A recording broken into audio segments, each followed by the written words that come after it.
함께 은혜 나눌 하나님의 말씀은 창세기 2장 18절부터 마지막 절 25절까지입니다.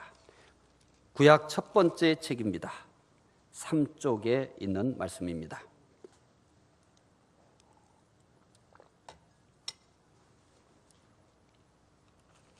창세기 2장 18절부터 마지막 절 25절까지 말씀 함께 읽겠습니다.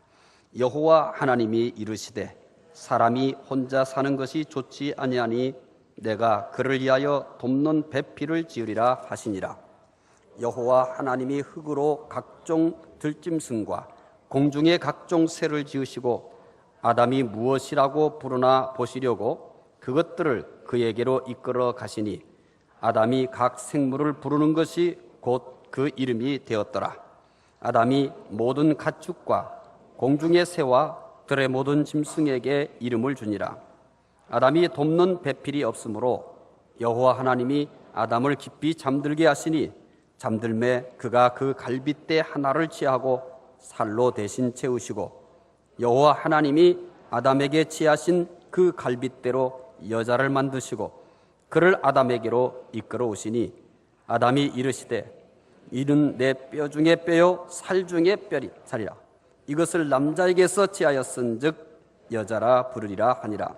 이러므로 남자가 부모를 떠나 그의 아내와 합하여 둘이 한 몸을 이룰지로다. 아담과 그 아내 두 사람이 벌거벗었으나 부끄러워하지 아니하니라. 아멘. 1995년 10월 17일 미국 매사추세츠주 메모리얼 병원에서 카이리와 브리엘이라고 하는 쌍둥이 여자 아이들이 태어났습니다. 그런데 불행하게도 아기들은 모두 1kg에 불과한 조산아였습니다. 두 아이는 인큐베이터로 보내졌습니다. 언니 카이리는 인큐베이터에서 건강하게 잘 자랐습니다. 그러나 동생 브리엘은 심장에 큰 결함이 있었습니다. 브리엘의 얼굴은 시간이 갈수록 새파랗게 질려갔습니다. 맥박, 혈압, 호흡 등 생명 유지에 필요한 모든 수치들이 급격히 악화되었습니다. 의사들의 노력에도 불구하고 살아날 희망은 점점 더 희박해져 갔습니다. 의사들은 하나같이 브리엘이 결국은 죽게 될 것이라고 예상을 했습니다. 결국 브리엘은 죽기 직전에 이르렀습니다. 의사들도 더 이상 손을 쓸 수가 없었습니다. 그때 이를 안타깝게 여긴 19년 경력의 간호사가 브리엘을 건강한 카이리의 인큐베이터에 넣을 것을 제안하였습니다. 물론 병원 방침에는 어긋나는 일입니다. 하지만 엄마의 동의를 얻어서 두 아이를 한 인큐베이터 안으로 옮겼습니다. 그러자 언니 카이리가 스스로 팔을 뻗어 거의 죽어가는 동생 브리엘을 감싸 안았습니다. 언니 카이리의 손이 동생 브리엘의 몸에 닿자 기적이 일어났습니다. 지금 보고 있는 사진은 실제 카이리와 브리엘의 사진입니다. 아무 이유도 없이 브리엘의 심장이 안정을 찾았습니다. 혈압도 정상으로 돌아왔습니다. 체온도 정상으로 돌아왔습니다. 죽어가던 동생 브리엘은 건강을 완전히 회복하였습니다. 간호사는 처음에 기계가 오작동을 하는 줄 알았습니다. 이 둘 사이에 무슨 일이 일어났던 것일까요? 언니가 손끝으로 동생에게 건네준 것은 도대체 무엇일까요? 첨단 의료 기기를 동원한 의료진들의 그 어떤 치료보다 언니의 작은 어깨 동무 하나가 동생에게 기적 같은 생명을 불어 넣어준 것입니다. 이 사건은 지역신문에 크게 보도되었습니다. 그 후부터 다른 병원에서도 쌍둥이 신생아들을 인큐베이터에 함께 눕히는 방식이 조심스럽게 채택되고 있다고 합니다. 카이리와 브리엘은 건강한 성인이 되었습니다. 잠시 카이리와 브리엘의 참고 영상을 보도록 하겠습니다. 한 신생아 중환자실. 인큐베이터 안에 태어난 지 얼마 안 된 쌍둥이 자매가 있었습니다. 건강한 언니와 달리 동생은 호흡도 맥박도 모두 위험한 상태. 그때 한 간호사가 두 아이를 엄마의 자궁처럼 한 인큐베이터 안에 넣었습니다. 그 순간 건강한 아이가 팔을 뻗어 동생의 어깨를 감싸 안았고 아픈 아이의 상태는 급속히 안정됐습니다.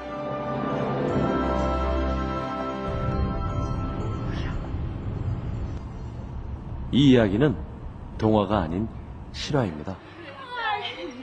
Is this Bria? I'm Bria. Oh, okay. Hi, Bria.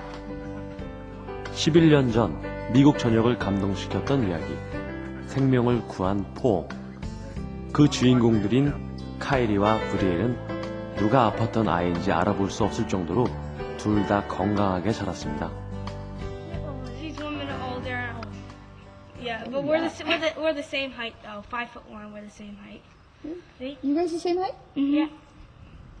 And when she put them together, it was pretty much almost instantaneous, where her heart rate settled down, her respiration settled down, and she just settled down. I think it was just the comfort and the familiarity of having her sister there and, you know, the body warmth and the heartbeat of, you know, I mean, they had the same heartbeat. They heard the same heartbeat the entire time I was carrying them. And I think it was just familiar and comforting and just what she needed to help her settle down. They really enjoy being near each other.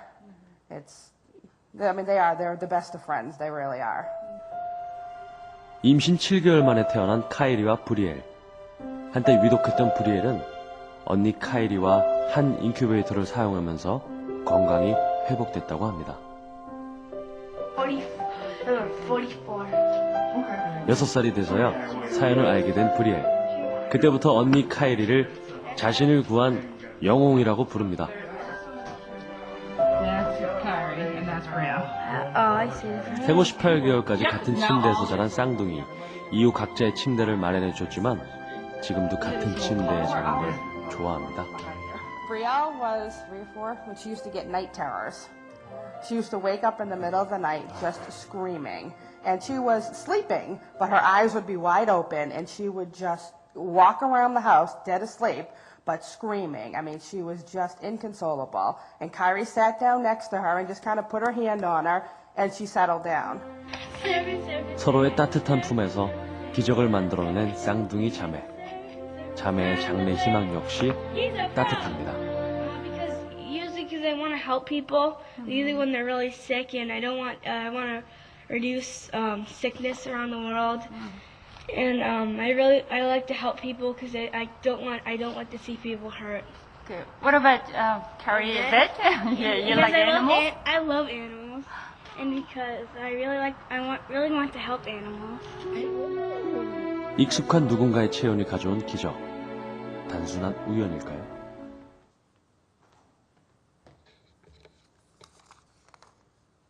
가족은 함께 할수록 큰 힘이 됩니다. 세상에서 함께하면 가장 큰 힘이 되는 것은 가족입니다. 전도서 4장 12절 말씀은 우리들에게 이 중요한 사실을 전달해주고 있습니다. 함께 전도서 4장 12절 말씀 읽어보도록 하겠습니다. 한 사람이면 패하겠거니와 두 사람이면 맞설 수 있나니 세 겹줄은 쉽게 끊어지지 아니하느니라. 브리엘이 혼자 있을 때는 의사도 살 가망이 없다고 했습니다. 그러나 언니 카이리와 함께 있도록 하자 언니가 살 가망이 없는 동생 브리엘을 감싸 안자 기적이 일어났습니다. 가족이 함께하면 기적을 일으키는 큰 힘이 되는 것을 믿으시기 바랍니다. 가족이 함께하면 큰 힘만 되는 것은 아닙니다. 시편 133편 1절부터 3절의 말씀 보면 우리는 가족이 함께할 때 어떤 일들이 일어나는지를 또 확인할 수가 있습니다. 함께 읽겠습니다.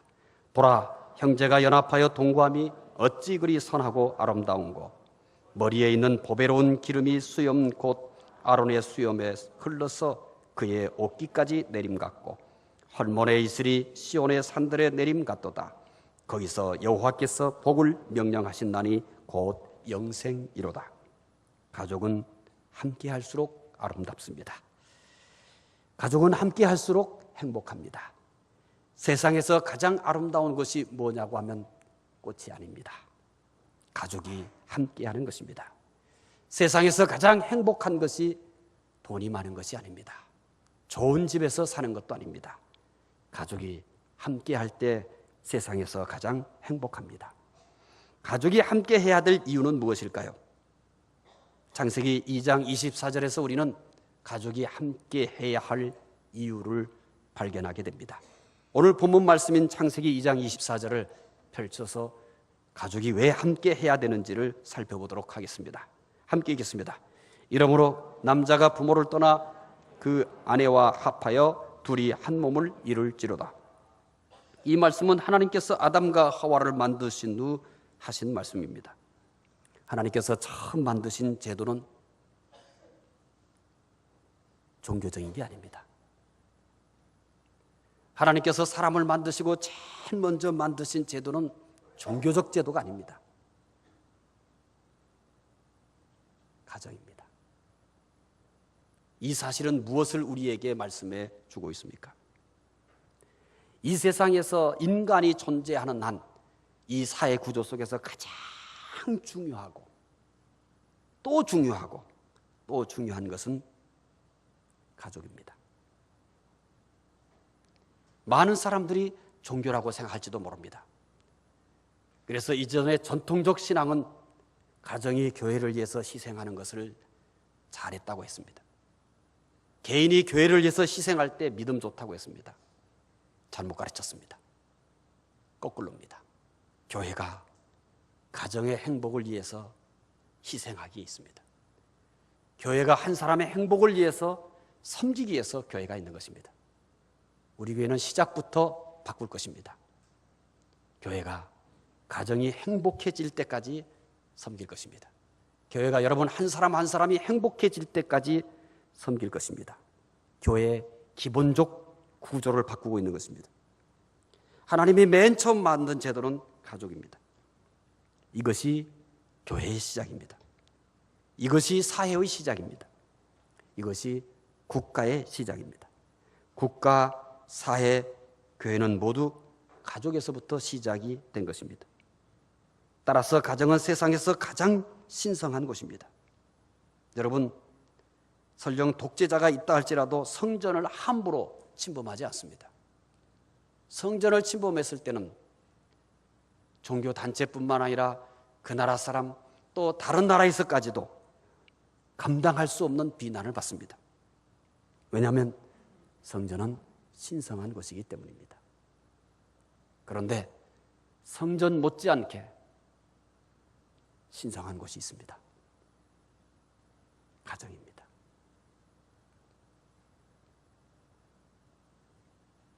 어떤 성전을 사람들은 다 신성하게 생각하잖아요. 그래서 어떤 종교에서는 그 성전에 들어갈 때 누구를 막느라고 다 신발을 벗깁니다. 신발을 신고 못 들어오게 합니다. 왜죠? 이곳은 다른 곳이라는 것을 알게 하기 위해서입니다. 대부분의 많은 타 종교들은 성전에 들었을 때 반드시 신발을 벗습니다. 어떤 데는 아예 맨발로 들어와야 하는 곳도 있습니다. 왜냐고 물으면 딱 한 가지입니다. 신성하기 때문입니다. 그런데 그 성전 못지않게 신성한 곳이 어디냐고 물어보면 가정입니다. 그런 성전과 조금도 티끌만큼도 떨어지지 않게 신성한 곳, 아니 어쩌면 더 신성한 곳이 가정입니다. 왜냐고요? 하나님이 만드셨기 때문입니다. 어느 날 남자와 여자가 눈이 맞아서 결혼해가지고 가정을 이뤘다고요? 예, 시작은 그렇게 됐는지 모릅니다. 그런데 그 가정이 원래 하나님이 만드셨습니다. 최초로 만든 제도가 가정입니다. 그래서 저는 세상에서 가장 신성한 곳이 어디냐고 물어보면 주저하지 않고 가정입니다. 또한 가족은 세상에서 가장 중요합니다. 이렇게 중요한 가족을 잘 이해해야 합니다. 가족을 이해하지 못하면 국가, 사회, 교회가 건강하거나 행복하지 못합니다. 사실 오늘 모든 문제의 시작은 어디에서 시작된 것이냐면 가정에서 시작된 것입니다. 건강하지 못한 가정에서 어떻게 여러분 바르게 자랄 수 있겠습니까? 나무도 좋은 환경에서 자란 것과 나쁜 환경에서 자란 것이 같을 수가 없습니다. 두 그루의 사과나무를 심었다고 합시다. 한 그루의 사과나무는 그냥 생각나는 대로 물도 주고 생각나는 대로 그냥 한번 둘러보고 거기에 벌레가 생겼든지 뭐 했든지 신경 안 써요. 가뭄이 왔든지 홍수가 왔든지 신경 안 써요. 그냥 생각나는 대로 한번 둘러봐요. 그런데 다른 한 그루의 사과나무는 온갖 정성을 다해서 돌봅니다. 가물면 물을 줍니다. 홍수가 나면 피해가 되지 않도록 물을 다른 것으로 뺍니다. 영양분이 부족할 것 같으면 영양분을 공급해 줍니다. 두 그루의 사과나무 똑같을까요? 그런데 왜 똑같다고 생각하시죠?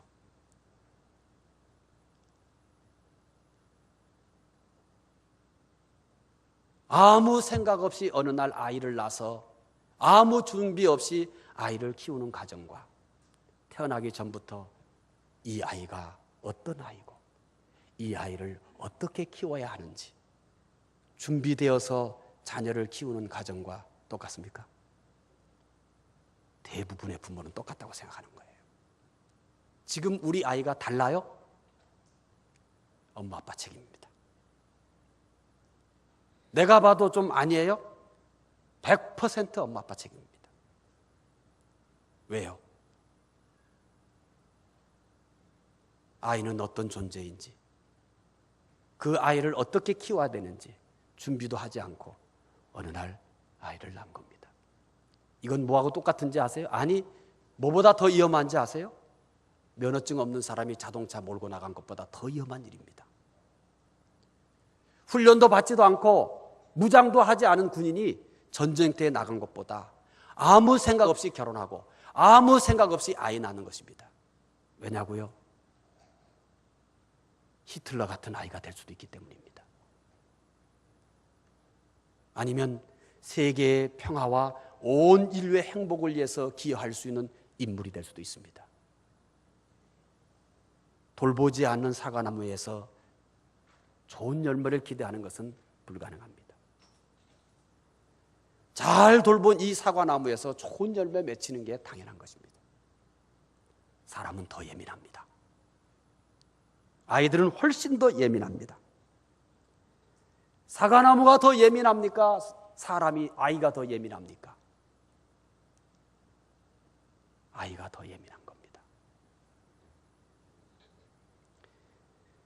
사람은 어떤 환경에서 자라느냐에 따라서 더 다른 사람으로 되어 있습니다. 그렇다면 어떤 것이 가장 좋은 가정 환경일까요? 하나님께서 처음 가정을 만드실 때 디자인한 모습대로 사는 것입니다. 여러분, 가정이 어떠해야 함을, 가정이 어떤 가정이라는 것을 알고 계십니까? 어느 날 삘이 통해서 둘이 살면 되는 것입니까? 그거 얼마가요? 우리의 뇌 구조상 삘이 통해 가지고 한눈에 뿅 가가지고 결혼한 것 30개월 가면 많이 갑니다. 우리 뇌 구조가 이 속에서 분비물이 한 여자와 한 남자를 사랑하는데 거기에 그런 감정을 지탱시켜주는 물질이 나오는 것이 길어봐야 30개월이랍니다. 그래서 이렇게 깨지는 거예요. 그래서 이렇게 붕괴되는 것이에요. 그 위기가 오늘 우리 사회 위기로 그대로 우리가 당하는 것입니다. 그렇다면 하나님께서 가족을 어떻게 디자인하셨습니까? 창세기 2장 24절입니다. 하나님은 가족을 이렇게 디자인하셨습니다. 어떻게 해요? 함께 읽읍시다. 이러므로 남자가 부모를 떠나 그 아내와 합하여 둘이 한 몸을 이룰지로다. 하나님은 둘이 한 마음을 이룰지로다 라고 했습니다. 하나님은 함께 하도록 디자인하셨습니다.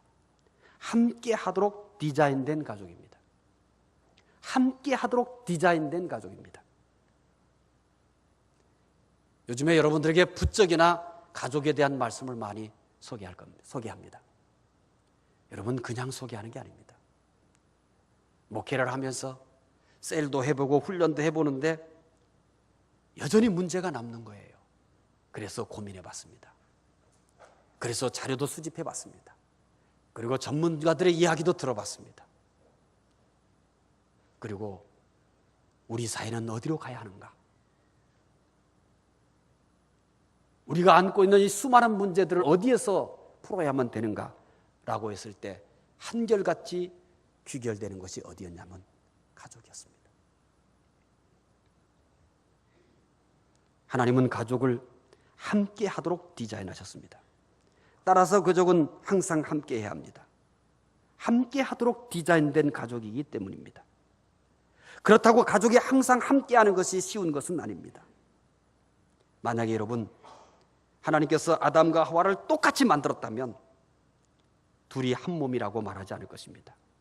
그렇게 말하지 않아도 둘이 하나이니까요. 그런데 하나님께서 아담과 하와를 다르게 만들었습니다. 얼만큼 다르게 만들었냐고 저한테 물어보면 너무 다르게 만들었습니다. 같은 것이 하나도 없도록 다르게 만들었습니다.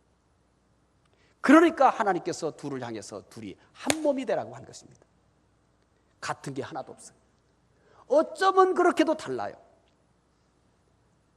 우리 여성도님들 남편들을 볼 때마다 그렇잖아요. 어쩌면 저렇게 생겼는지 모른다고. 하나님 앞에 그렇게 기도해 보세요. 하나님, 내 남편 어쩌면 그렇게 생겼어요? 그러면 하나님이 이렇게 말씀하실 거예요. 내가 그렇게 만들었다. 남자 성도 여러분, 아내들을 볼 때마다 답답하고 복장 터질 때가 있었죠. 그러면 이렇게 기도해 보세요. 하나님, 내 아내 아이고 답답해 죽겠어요. 나 미치겠어요. 아이고 내 가슴 터지겠어요. 왜 이렇게 만들었어요? 왜 이래요? 그러면 하나님이 이렇게 말씀. 네 아내? 내가 그렇게 만들었어. 야. 하나님은 다르게 만드셨습니다. 같기 때문에 하나 되라고 하는 게 아닙니다. 다르기 때문에예요. 따라서 함께하도록 디자인된 가족이라는 것은 가족이 항상 함께하는 것이 쉽기 때문에 그런 게 아니에요.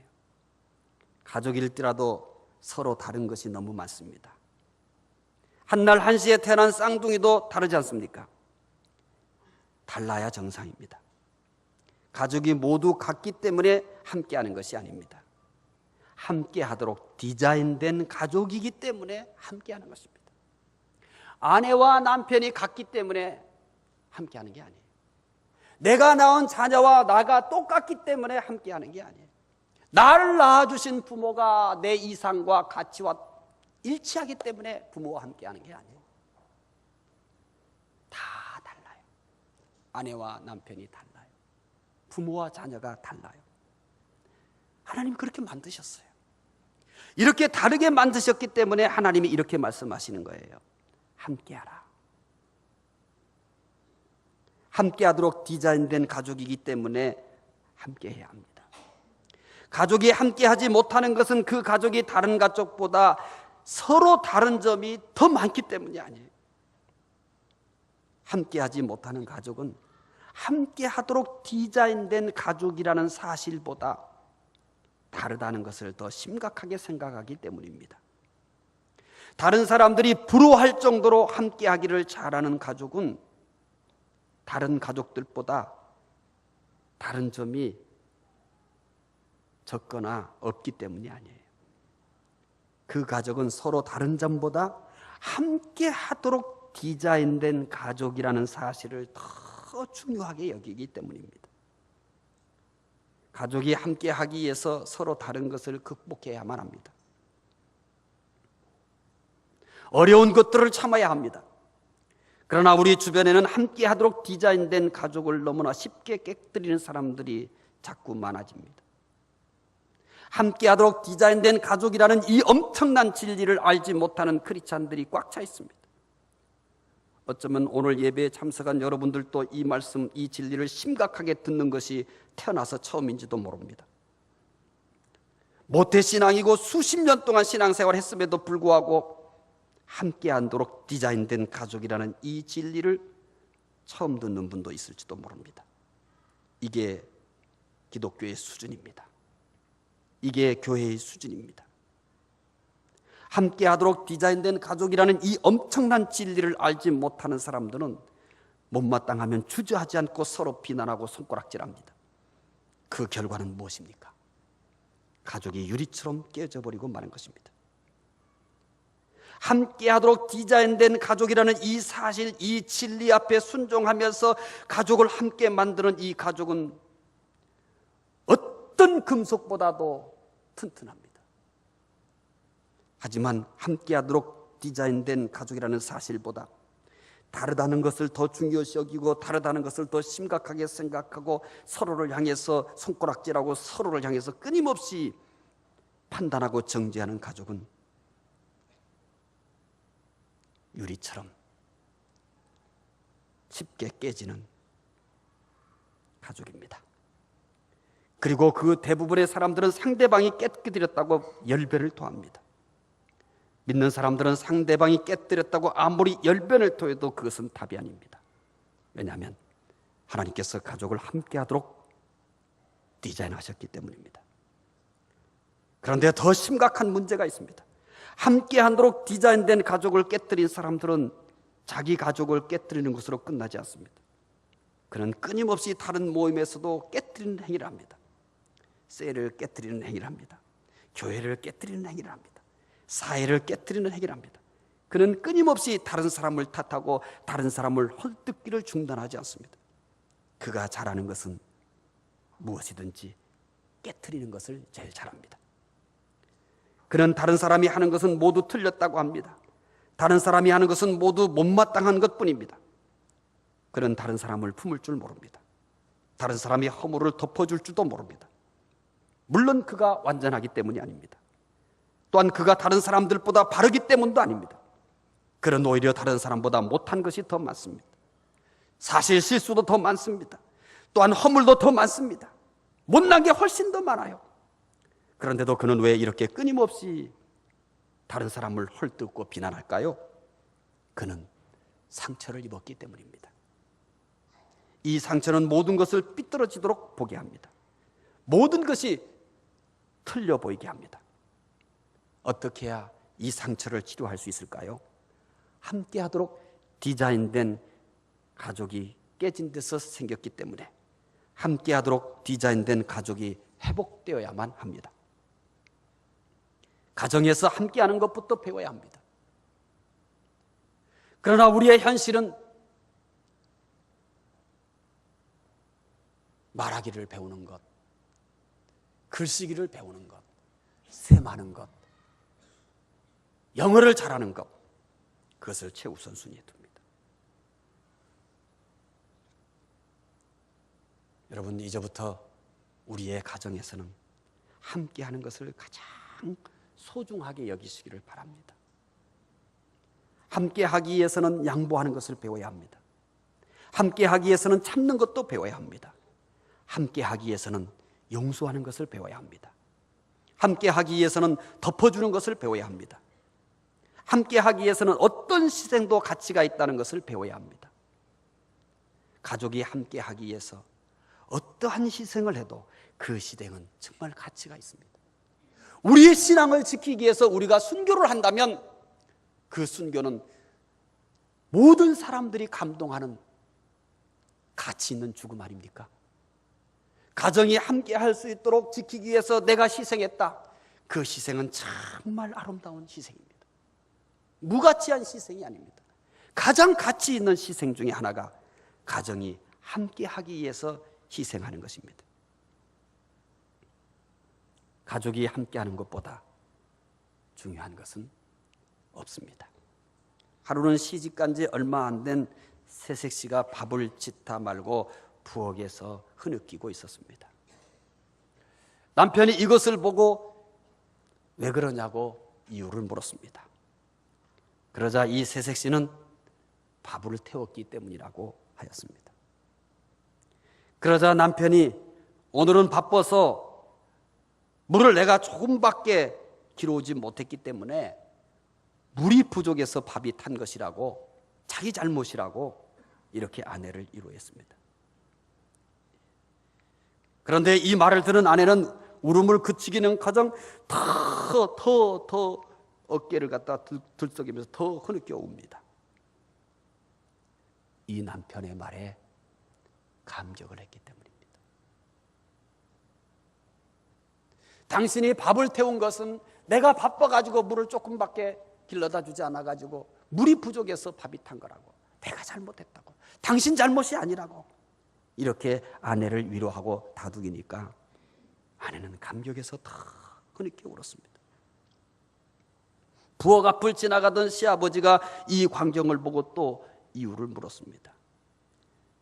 사정을 들은 시아버지는 내가 늙어 근력이 달려서 장작을 잘게 패지 못했기 때문에 화력이 너무 세가지고 밥이 탄 것이라고 아들과 며느리를 위로하였습니다.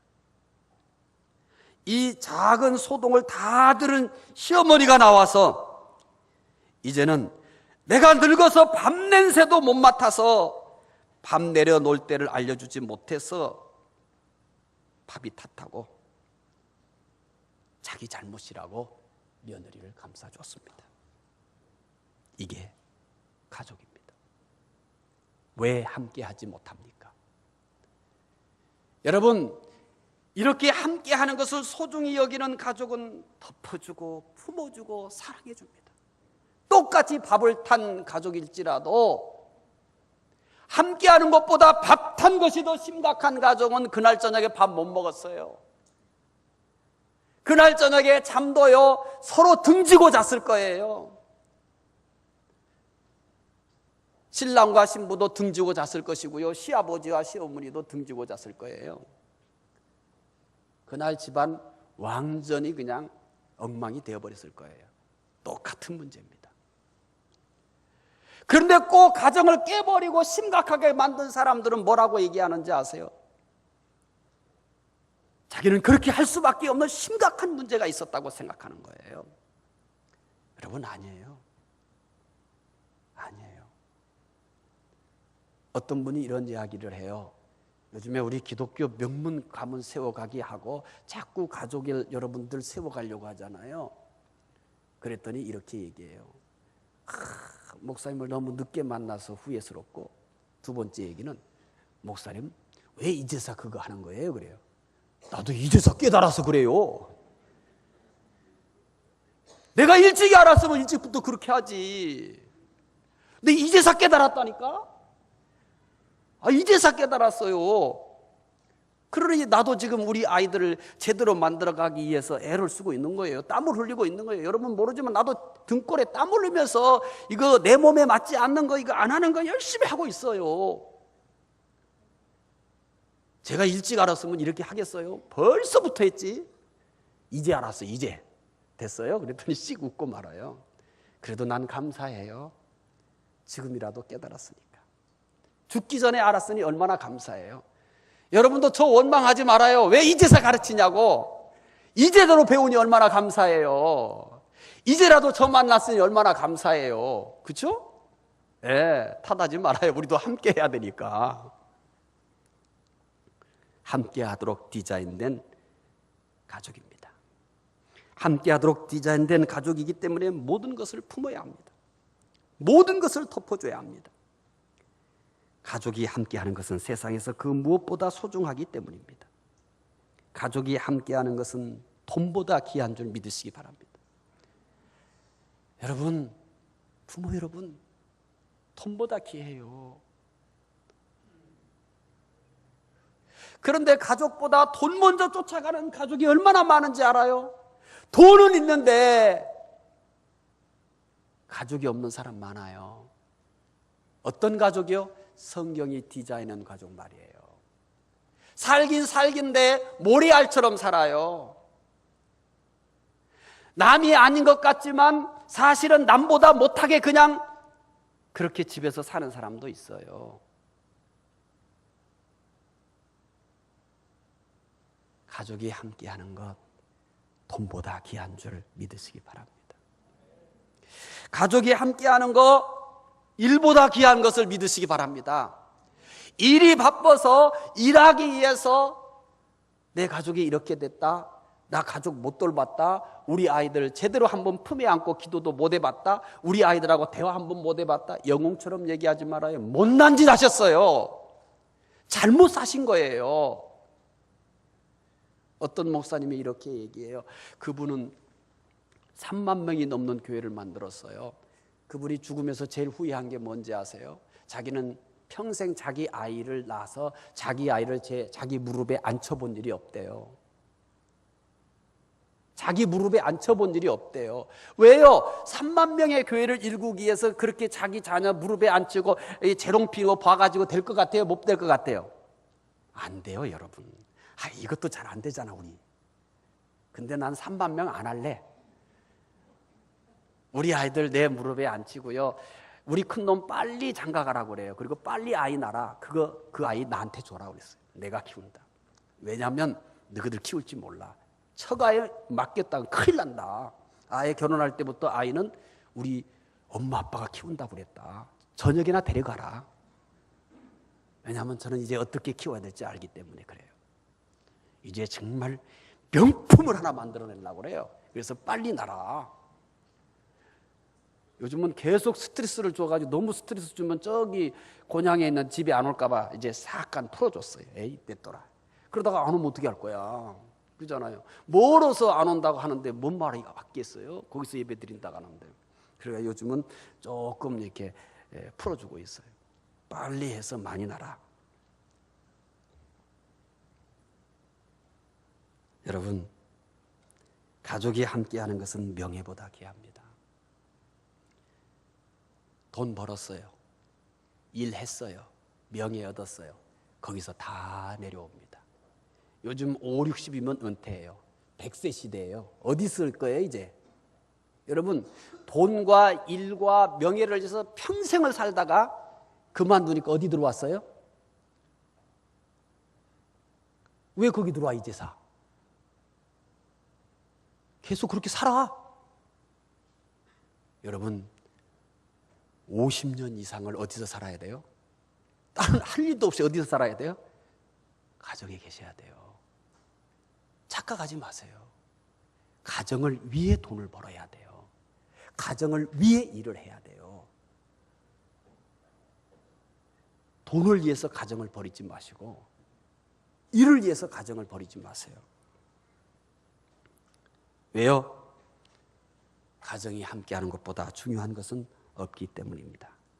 함께하도록 디자인된 가족이기 때문입니다. 가정에서 가족과 함께하기 잘하는 사람은 교회에서도 다른 사람과 함께하기를 잘합니다. 그 사람은 직장에서도 다른 사람과 함께하기를 잘합니다.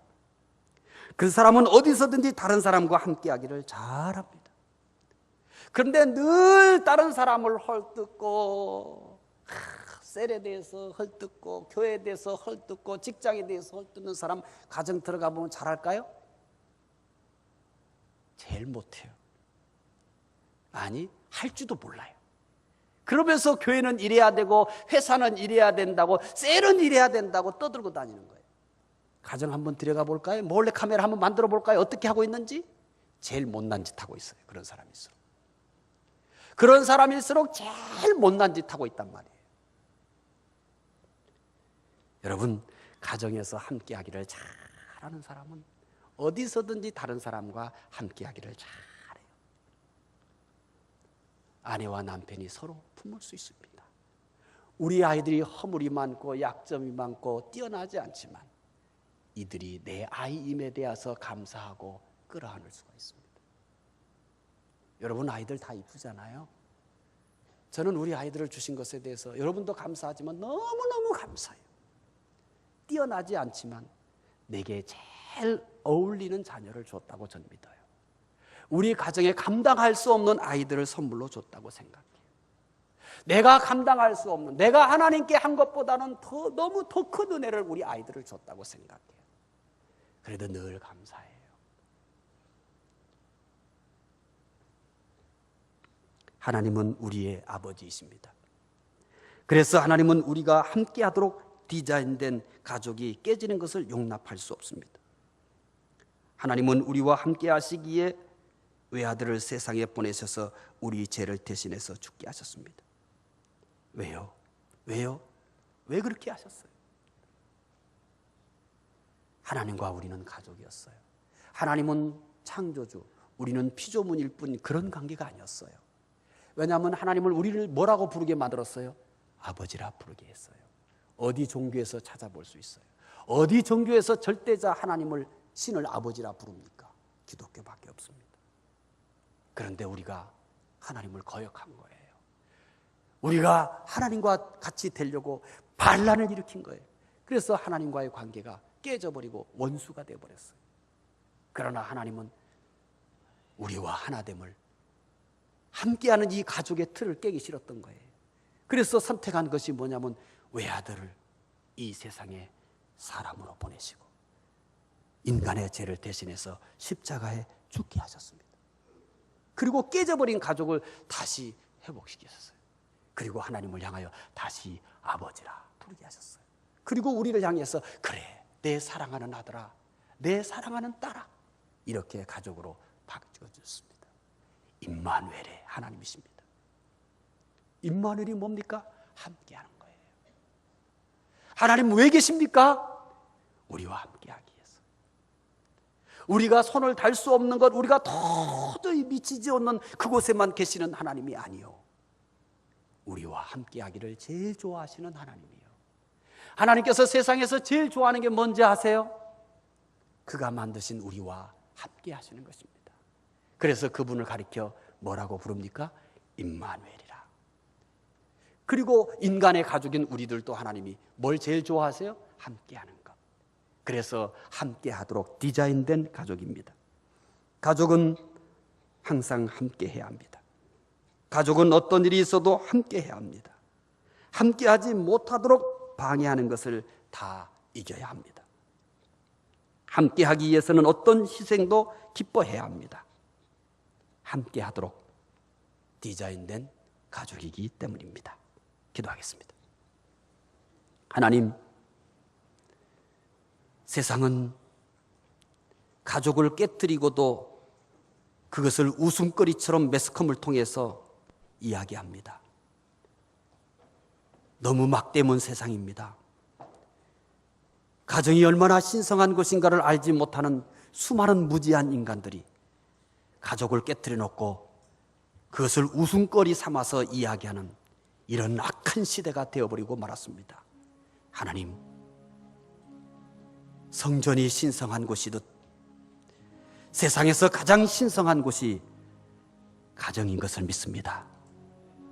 가정은 인간이 만든 제도가 아니라 하나님이 만드신 신적인 제도이기에 가정은 신성한 곳입니다. 하나님, 오늘 예배드린 우리 모든 성도들이 이 신성한 가정을 제대로 알게 해 주시옵소서. 함께 하도록 디자인된 가족이라는 것을 깨닫게 해 주시옵소서. 그리고 이 가정을 영원히 지켜서 하나님께 영광이요, 우리와 함께 된 가족들이 세상에서 늘 행복하게 살 수 있게 해 주시옵소서. 감사하며 예수 그리스도 이름으로 기도드리옵나이다. 아멘.